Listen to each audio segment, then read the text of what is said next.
All right, so today we're diving into a story that could really reshape how we think about business itself. We're looking at a whole new approach to innovation, one that was designed not for, but by and with the incredible communities of the Canadian North. And it all comes down to this really powerful question. What happens when you just toss out the old rulebook and build a new one based on community, culture, and connection? You know, this quote just perfectly captures the spirit of the creative economy up north. We're not just talking about buying and selling things here. We're talking about this amazing ecosystem where intricate Dene beadwork, powerful Inuit sculptures, and even cutting-edge digital art, they aren't just products. No, they're expressions of life, of history, of resilience, all of it deeply woven right into the fabric of the community. But, as you can imagine, this unique economy operates under some pretty unique pressures. I mean, think about it. You've got immense geographic isolation, very limited access to mainstream markets, and on top of all that, you're dealing with the lingering shadow of colonial systems that were never, ever designed to support this kind of holistic, identity-based work. So, what happens when you take a business model cooked up in the hustle of Silicon Valley and try to plant it in this completely different kind of soil? Well, let's just say you run into a pretty big problem. And this slide, wow, it just lays out the disconnect so clearly. On one side, you have that conventional business playbook. Scale fast, crush the competition, make money for shareholders. But on the other side, the priorities are strengthening the community, revitalizing language, preserving culture. The very definition of what success even means, well, they're worlds apart. So the real issue here is that these standard frameworks, they just don't have the right words. They don't have a metric for community well-being or a spreadsheet column for strengthening cultural identity. It's like they force these rich, complex visions into these tiny, transactional boxes. And in that process, something absolutely vital just gets lost. To fix this, the CoStar North project knew it had to do more than just tweak a business model. It had to decolonize the entire research process itself. And that started with a really radical shift in how we understand, value, and honor knowledge. And this is a total mind shift. The idea here is that knowledge isn't some object you go out and collect, right? It's a living thing that you build a relationship with. And when you look through that lens, the guidance of an elder isn't just a nice anecdote, it's a primary data source. The patterns in a traditional design aren't just decoration, they're a data set. So how they actually do this? Through something called participatory action research, which basically flips the whole script. Instead of outside experts coming in to study a community, the members themselves, the artists, the youth, the elders, they become the researchers. They're the ones identifying the problems and designing the solutions. It's all about being with the community, not just observing it from a distance.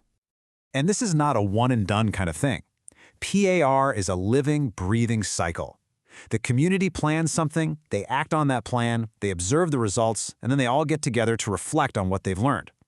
It's this continuous loop of learning and refining, and it's driven entirely by the community, which makes sure the solutions always stay relevant. Okay, so that's the big idea, right? But what does this actually look like in practice? Well, the project took a standard business framework called CoStar, and they didn't just tweak it, they completely rebuilt it to reflect these new foundations of respect and collaboration. They did it through a process they call restoring. And this is so cool. It's not just adapting the model. It's about fundamentally changing its purpose. It's about taking that old story of business, the one about customers and competition, and telling a brand new one that actually makes sense in the North. A story about community, culture, and connection. And here it is. This is the big aha moment, the transformation in action.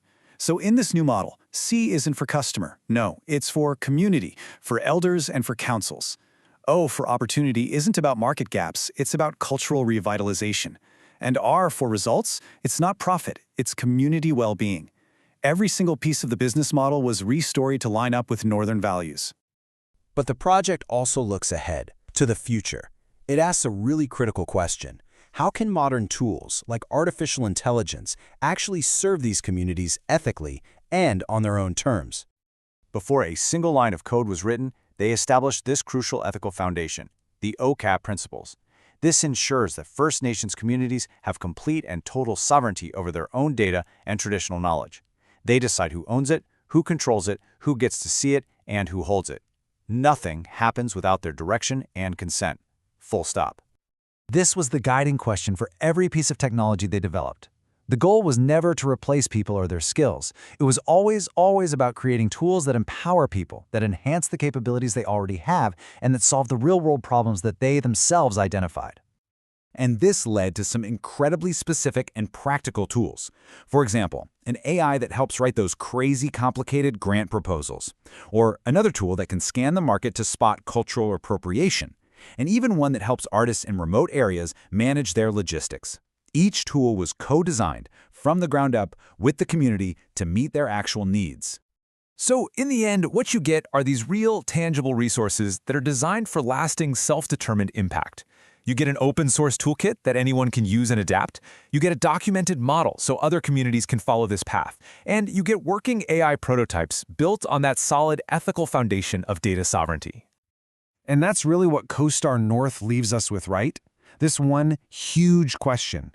It challenges our whole idea of what expertise is and where progress comes from. It suggests that maybe, just maybe, the most powerful, sustainable, and meaningful innovation doesn't come from some boardroom in a city far away, but from the collective wisdom, the creativity, and the dreams of a community itself.